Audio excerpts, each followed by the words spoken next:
Alright, so yes, I am back with some more Magecraft. It's been a minute. All I'm gonna say is really actually been almost 2 months. Because I was looking at the last one, I'm like, wow, that was a while ago. Cause yeah, I was doing the don't sleep on videos.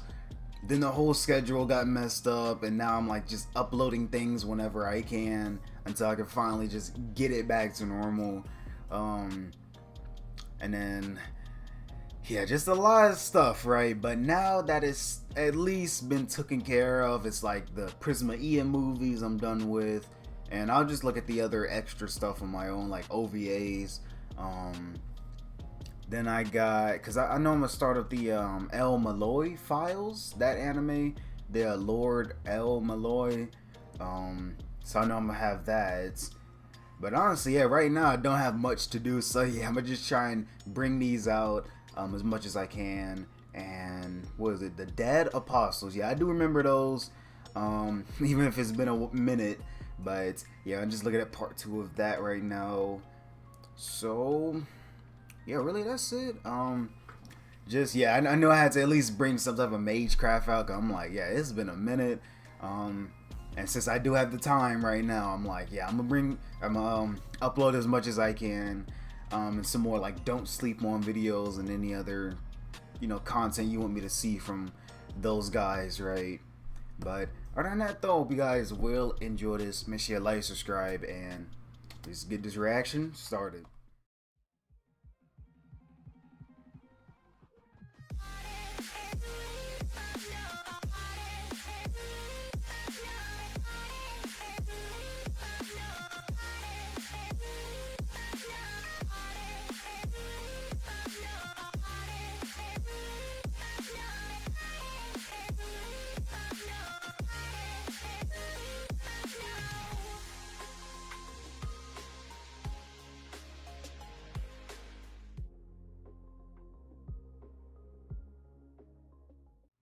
For today, I wish to cover the remaining 4 Dead Apostle ancestors, as well as Yeah, an unofficial 5th member of the group. These gotta see individuals the are rest. especially rich with information to cover, due in no small part to their lofty ambitions, hence why they have garnered an entire lesson of their own. Quite possibly the most aggressive and outright dangerous of the Dead Apostle ancestors is the 10th seat, Nero Chaos. Initially, he was an alchemist from the Wandering Sea, known as Fabro Rowan. His magical research revolved around merging different combinations of living creatures as a means of life extension. At its pinnacle, Rowan used this research to absorb different creatures into his own body, achieving immortality on par with that of dead apostles. Essentially, he achieves this form by deploying a reality marble, layer of the Beast King, within himself. Oh, yeah, that's coming Through out it, of he can him. devour all manner of animals from bears, lions, alligators, birds, and even phantasmal species, assimilating them into himself. Mind you, these are not familiars, but literal extensions of his physical body that can detach and reabsorb as needed. Normally, even a talented mage can only hope to hold 30 beasts, but because he does not impose his reality marble upon the world, it can remain constantly active, with little cost compared to traditional reality marbles, allowing him to absorb 666 Six. beasts. Oh, of This course also it gotta means be that the that reality number. marble can be obtained Yeah. vicariously through the energy his beasts obtain as independent hunters.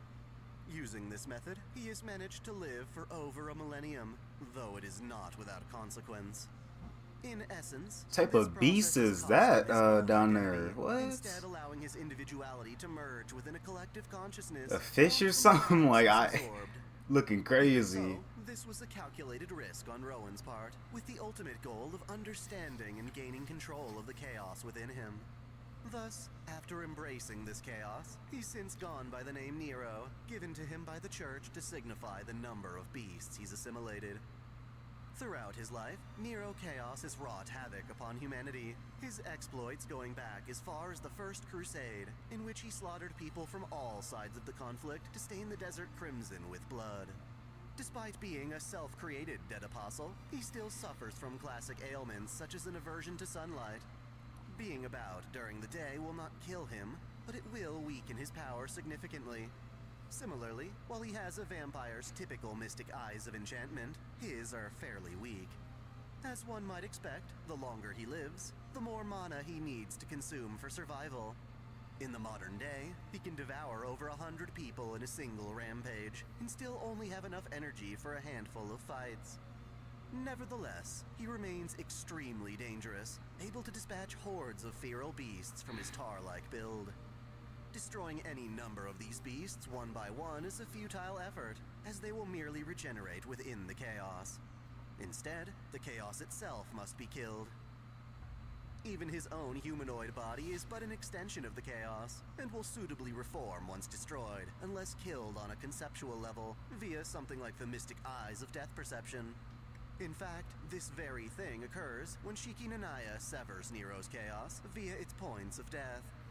What I find fascinating is that if one were to kill Nero's dispatched creatures and prevent it from being reabsorbed, the corpse of said creature could be used to patch up or enhance someone else's physical body. Okay. While the creatures still behave like Yeah. mortar or tar, Use they it will that eventually way. begin to mimic human flesh, if not done in excess. Following the death of Nero Chaos, the 10th position was succeeded by Luvoir, an ancient dead What? apostle created by a true ancestor. Say Luvoir? Technically, the name Luvoir refers to 3 dead apostles, a father and his 2 children who all share the name, but the 10th spot primarily refers to the father. Originally, he was an apostle who thrived in Norway for 500 years, until being nearly slain by church executors. It was after this encounter that he began to nurture his own lineage and territory. He was a follower of Torafim Ortenros when he filled the 10th seat's vacancy. In celebration of this appointment, Luvoir held a gathering for his relatives, only to receive a rose prophecy predicting his imminent demise. Rather than heed the warning, he holds the gathering anyway, and it is interrupted 3 hours later by attackers from different factions. On one end, there was the mage Bartholomew Lorelei, and on the other, the dead apostle Enhance I spoke of in our previous lesson. Enhance was the first to arrive, infiltrating Louvoir's castle by hiding in the stomach of a horse, carrying guests to the Hiding in the stomach of a Enhance wounds horse. Louvoir's son before running into Bartholomew. You gotta do what you While the gotta two do, I fought guess, over their sometimes. shared target, all 3 of the main Luvoir family gathered to defend themselves against attackers. By the time Enhance and his rival put their feuding aside to reach their target, it is already too late. The Luvoir trio has been unmistakably killed by a 3rd attacker, Shiki Nanaya, who has since joined Arcoade Brunstud in hunting vampires. Meram Solomon refers to Shiki in this new role as Satsujinki, or Shiki the Killer, whereas other dead apostles fear him as death incarnate. Regardless, thanks to Shiki's intervention, the 10th seed of the dead apostle ancestors did not remain filled for very long at all. This is shocking, because for all intents and purposes, Luvoir was a talented dead apostle, known for wielding a powerful conceptual mace, alongside keen skills as a mage. Another dead apostle who started out as an ordinary mage is Kabak Alcatraz, the 27th seat. He was one of Zelrech's old friends, and was also present during Arcoade's birth. While this was the only time he met the princess, he stood out to her, and the 2 of them remain acquaintances. This is odd, considering Arcoade primarily hunts dead apostles. Sure enough, she would kill him if only she could, but Alcatraz's circumstances are unique. Ever since his first death, Alcatraz has lived on in a form more akin to a padlock, safeguarding a treasure chest meant to contain the Holy Scripture Triton, an artifact he had stolen from the church. In this form, he's been missing for over a century, actually being trapped inside Triton. From his perspective, Triton is a tranquil paradise with neither morning nor night, where he counts the time he spends there in full centuries rather than days. Inside, he sates his bloodlust by repeatedly killing himself as a sort of reincarnation. From the outside, the Holy Scripture takes the form of a girl named Hibiki Hibino, who considers Alcatraz to be her grandfather. When not manifesting directly as Triton, she is a cheerful girl who helps at a local cafe, Ananerba. While theoretically it's possible to meet with and kill Alcatraz by entering his treasure chest, Arcoade deems it too much of a hassle so long as he stays within his own world. As such, the 2 only communicate through mysterious phone calls. Some have even said that Alcatraz inhibits a new body as Mr. Cell Phone, a code created by yeah, I remember that. As silly as this sounds, Alcatraz was originally a mage nearing the level of a magician. Gotta bring out the In flip terms of phone. accomplishments, he is best known for creating labyrinths. Yeah. The treasure chest protecting Triton is considered one such labyrinth, explaining why Now no that's one looking can escape cool. from it. More notoriously, however, is Cowback Alcatraz's Hey, seventh yo. labyrinth, an underground dungeon densely packed with phantasmal. Now that's looking like something out of Stranger Things, like, yo. All manner of lethal traps. Equally eerie is the seventh seat, Ainash, a former hypnotist who could manipulate his target's memories. Having turned himself into a dead apostle, Oh, that's like a Ainash had to protect himself from Arcoade, and did so by it's like an forcing anime. him to his Hold very up, existence. where that from? With some help, however, Arcoade was eventually able to reclaim this memory and subsequently slaughter Ainash's whole clan. Yeah. Sadly, through an oversight, she accidentally made an even more dangerous dead apostle by leaving Ainash's corpse beneath a blood-sucking tree. After drinking the blood of a dead apostle, the entire forest around it became a dead apostle itself, succeeding the seventh seat as the Forest of Ainash, a vampiric phantasmal species that manifests every 50 years to devour unsuspecting intruders. Since the Middle Ages, this forest has been drinking blood recklessly, but despite its unhinged violence, the Holy Church has never been able to stop it. In a sense, one might call this forest infectious, as it produces fruit that drips. Oh, you know, yeah, I do remember Upon seeing staining this. the earth, this blood germinates, Yeah. creating smaller At least it's vampiric like forests image called right Children here. of Ainash. Thankfully, unlike their parent, these subforests only manifest once apiece. One such Children of Ainash played a key role in Dr. Heartless's Rail Zeppelin incident. Eventually, the main forest drains enough surrounding villages for the church to task Ciel and Merum Solomon with slaying it. Ultimately, however, it is once more Shiki Nanaya who ends the dead apostle's life, freeing the survivors left inside. In my opinion, the most complicated of the dead apostle ancestors is the 13th seat, the Night of Wallachia, mainly due to its many incarnations. Initially, the Night of Wallachia was a prestigious Atlas alchemist by the name of Zepia Altmum Oberon. As with many Atlas alchemists, Zepia was concerned with possible ways in which the world might meet its end. In his case, the destruction he predicted was otherwise inevitable due to a universal system known as the Sixth Law. Driven mad by his helplessness, Zepia wanted to abandon his humanity in order to gain control of the Sixth Law and That's avert the him. destruction it would bring. Okay. To this end, he broke the cardinal rule of Atlas mages. Because I've seen this multiple times. I just didn't know that was him. As the vampiric Night of Wallachia. While dead apostles are certainly powerful, this form was only a means to an even greater end for him. To effectively reach the Sixth Law, he believed he would need to become not just any vampire, but a true ancestor. The form he takes as a dead apostle complements this. Rather than a specific being, the Night of Wallachia is a cursed reality marble known as Tatari, which first got its name from the mythical vampire Dracula, believed to haunt Romania. Tatari is a curse that takes on the image of a community circulating fears and rumors. Zepia was originally able to become this curse with the help of Altruge Brunstud, who summoned the Crimson Moon to transform him. Over the following 1,000 years, the Tatari would manifest at various places to wreak havoc, with the goal of reaching a Yeah, got a literal moment in the smiley future where he could face. manifest beside Arcoade Brunstud and derive a true ancestor's Yeah, just power look from up and her. see that. This encounter occurs within modern-day Misaki Town, in which Tatari manifests by conjuring the different nemeses Shiki and Arcoade had previously feared or defeated. Ultimately, both Zepia and his ambitions were destroyed when Arcoade harnessed her marble phantasm to strip away the powers previously granted to him by the Crimson Moon.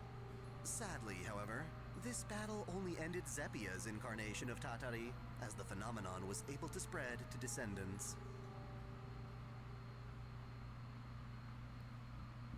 Prior to his defeat, Zepia's existence as Tatari only allowed him to manifest on select nights, where he would sate his thirst for blood.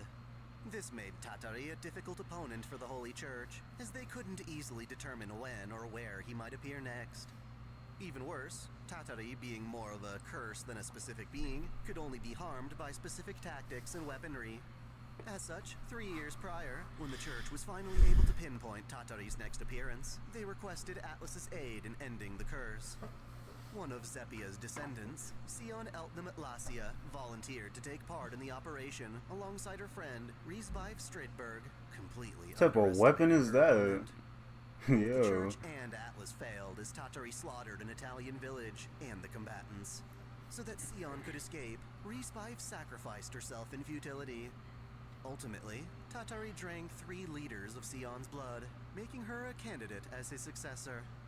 Conveniently, this allowed Sion to survive the encounter, and because of Tatari's temporary manifestations, his influence over her was weak. As such, Sion would not immediately turn into a vampire, giving her time to seek out a cure. Of course, when Tatari manifested in Misaki Town 3 years later, Sion's struggle with bloodlust became much worse. When fully transformed into a vampire, Sion inherits the Tatari curse, carrying on the wild bloodshed. In this state, she is barely recognizable, foregoing the use of her ether light to attack with her claws. She directly inherits memories from Zepia's many previous victims, including that of her friend Riesbeif. It is this friendship that serves as Sion Tatari's only remaining link to humanity. In addition, there is one more manifestation of Tatari that takes on a form called the Dust of Osiris. It is a potential future version of Sion that, despite Tatari's influence, hopes to take control over it. Rather than fleeing Atlas, afraid of her own bloodlust, she remains, aiming to resurrect Riesbeif and cure her vampirism by creating the Philosopher's Stone. Like Zepia, the Dust of Osiris understands humanity's inevitable demise, but reasons that she can salvage mankind by destroying the world herself and storing human history as an eternal record. I find it fascinating how this... Alright, so I don't even know what just happened there, but I guess it just got kind of laggy. So, I mean, I don't know if you guys notice it. Like, yeah, hopefully I can edit it out before, you know, it gets too laggy on your guys' part. But, like, for me, I'm like, whoa, what's going on here? But I'm going to go back a little bit and then hopefully we can finish this off. Well, they got that pixel art. Yeah, I like that pixel art, though. It seems that even the Yeah. best wishes can be twisted for disaster. The very final dead apostle I wish to cover is not formally one of the 27. Oh yeah, the Rather, technical. he is considered an extra seed due to his heretical views and behaviors. It is known as the Serpent of Akasha, the infinite reincarnator Michael Roa Valdemyong. As opposed to mages who become dead apostles, Roa was actually a church priest who, ironically, helped found the burial agency that would later hunt him. Despite being a top member of the church, he decided to betray them and join the Mages Association in order to research immortality. Ideally, he wanted an immortality far superior to that of dead apostles, but reluctantly chose to become a vampire so that he could use his longer lifespan to continue this research. Greatly influencing his decision was his immediate affection for Arcuade Brunstad. At a moment of vulnerability, when Arcuade was first struggling with her bloodlust, Roa snuck up behind and seduced her into drinking his blood. Naturally, by choosing Arcuade for his vampiric rebirth, Roa emerged as an especially powerful dead apostle. Using his connection to the church, he freed dead apostles that were held captive there. Adding them to his forces, Roa was able to gain both notoriety and vitriol. Long-established dead apostles felt his rise abrupt and threatening, so they appointed Altruge Brunstad to punish him. That said, not even her strength was a match for Roa's might, and so the dead apostle ancestors found it best to ignore him. Just ignore him? Yeah? Was Arcuade, the true ancestor that created him. Thus, when Arcuade began hunting dead apostles, she made a point of eradicating Roa. Thanks to his research of immortality, however, Roa was able to reincarnate into a new host with each defeat, persisting in this way 15 times as Arcuade continued to kill him. His most noteworthy reincarnation was his 17th, in the year 1976, when he took over the body of a French baker named Alicia. What? Normally, Roa would handpick his new hosts based on their wealth and social presence. But for this incarnation, he was forced to settle for somebody with only physical compatibility. Conveniently though, while Alicia was an ordinary village girl, she wound up being one of his best vessels due to her magical potential. Roa began to manifest within Elysia on her 16th birthday, and he used her to commit atrocities on her fellow villagers. Yeah, it's slowly like, taking over. that's I'm like, really? As Like, expected, what? Archwade was eventually able to Just track take down that this vessel new and do incarnation whatever. kill her, forcing Roa to move on to his next host. Unlike previous incarnations, Oh, that's Elysia was just... able to revive and even regain her original consciousness. Oh, okay, yeah, that's good, but... The church found this really? and so they abducted Elysia to test the limits of her regenerative abilities. That's They just killed her crazy. again and again, horrifically torturing her for their Just own because of curiosity. one The dude. church found that, so long as Roa's soul continued to reincarnate, her body That's would just how it be. remain, no matter the Hey. trauma placed upon her. As such, in order to finally die, Elysia joined the burial agency to hunt down Roa under the name Ciel. She tracked Roa's current form down to Japan, where she found him possessing the body of Shiki Tono, the biological heir to the Tono bloodline. When Roa first manifested into Shiki, it triggered the boy's demonic inversion impulse, compelling him to try and kill his own sister Akiha. It was the duty of the head of the Tono family to eliminate any kin that inverted, but Shiki's father, Makihisa Tono, could not bring himself to kill his own son. Instead, he kept Shiki in secret confinement. Over the next 10 years, Roa remained dormant within Shiki, until finally waking once more to battle Archwade. In addition to his physical strength as a dead apostle, Roa practices a form of magecraft known as numerology, which he uses to discharge electricity and amplify other spells, such as his reality marble Overload. Specifically within the body of Shiki Tono, Roa can take advantage of his mystic eyes, which serve to rival the mystic eyes of death perception possessed by Shiki Nanaya. It is a dangerous game, however, as both Ciel's seventh holy scripture and Shiki Nanaya's eyes are capable of killing not just his body, but his core existence. As a result, this particular incarnation becomes his last. As a side note, a different version of Roa can be found on other timelines, where his incarnation Tarantella is thoroughly burned away by Edmond Dantes in battle. Dantes' flames dissolve his soul, so even on these timelines, Roa is no more. In summation, the 27 Dead Apostle ancestors are a loosely formed hierarchy of vampires that comprise the absolute elite. Many of them came about from the bloodlust of true ancestors, but plenty others were mages who intentionally sought vampirism for the sake of their own ambitions. The information available on them is always changing, but that in no way invalidates the effort taken to understand them. If anything, it means that I may have to return to this topic another day. Yeah, return to it. Yeah. I would prefer to move on to something. This is already enough for me I to aim begin cover with. the wild and potentially dangerous beings that exist in our world by covering phantasmal species. Oh, okay.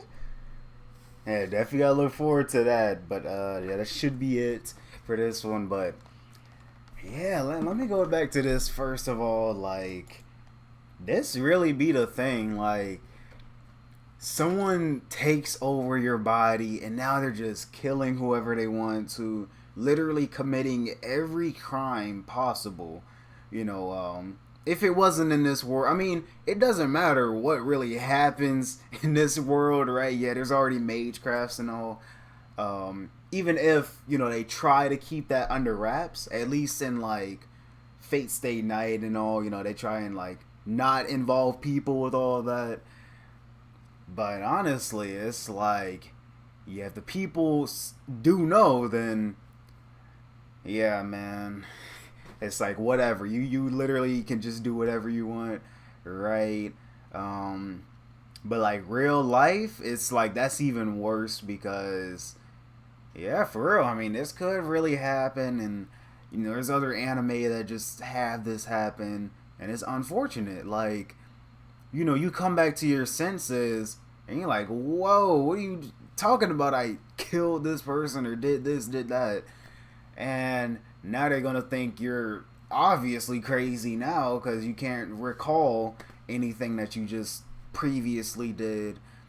And here you go. Now you're on a table getting work done, testing your regenerative abilities,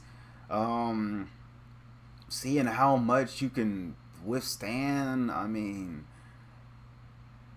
Yeah, it's not the best feeling to have. It's like you literally just had the most normal life, and out of nowhere, here you go.